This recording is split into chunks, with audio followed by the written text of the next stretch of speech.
History of inclusion in early childhood education. Introduction. Children with special needs, such as disabled or mentally ill children, were often discriminated against in the past. They were segregated and unable to study with other children in the same classes. Sometimes, they were totally excluded from all facilities. Various reasons explain such discrimination, but none could justify the wrong attitude toward disabled children. Creating schools with special needs was the first step to their inclusion into society, followed by integration, allowing them to visit a regular school.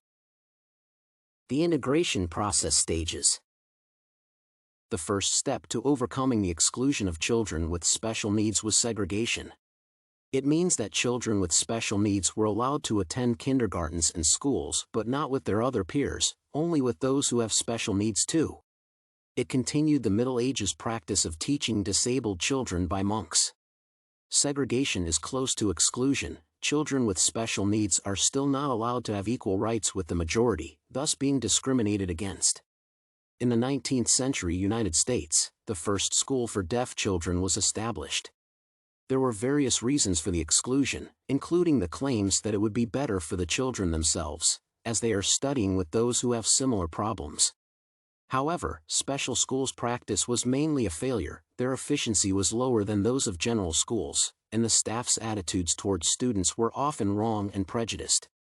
In that way, further improvement of their well-being was necessary to grant them all fundamental human rights and opportunities. Integration and inclusion are the last steps when special needs children are accepted in all studying institutions. Integration is a process when children are accepted into regular schools but not into general classes. There are special ones for them. They were introduced when the authorities recognized that people with special needs might also be helpful for society, as they can work. Thus, providing a required primary education for everyone became a rule, and special classes emerged in regular schools. However, it was done mainly for the benefit of society, not for children with special needs. For that reason, they still did not have equal opportunities with regular children. Inclusion is the last step in the integration process when the core principle is the children's equity with other members of society. It means that they are allowed to visit regular classes and receive special care, which is necessary for them to feel well and be able to study. Thus, a successful inclusion process requires teachers who are familiar with the special needs of those children, such as their deafness, blindness, or mental issues, and can teach them about those needs. The victory of modern legislation is that such children are included in society. The segregation. The process of segregation, as mentioned, is the first stage of the integration process for children with special needs. It is the creation of special schools where such children may receive education along with the necessary care. There were teachers who provided it to them, and children usually learned only a limited set of subjects that were considered suitable for them. In that way, why was I unable, for example, to receive a job after graduation that was available for regular alumni? Only a few jobs were available, and they were seen as inappropriate for most regular jobs, let alone the possibility for career growth. In addition, they mostly felt unequal treatment from early childhood, as teachers in special schools also often recognized them only as limited and pitiful human beings. In that way, while segregation is a step ahead in providing educational opportunities for children with special needs, compared with their total exclusion, it is still discriminative and needs to be improved. Discussion. Segregation is necessary for overcoming exclusion and providing children with disabilities a place for studying. However, it is only the stage and should eventually be substituted by integrating such children into the regular studying process.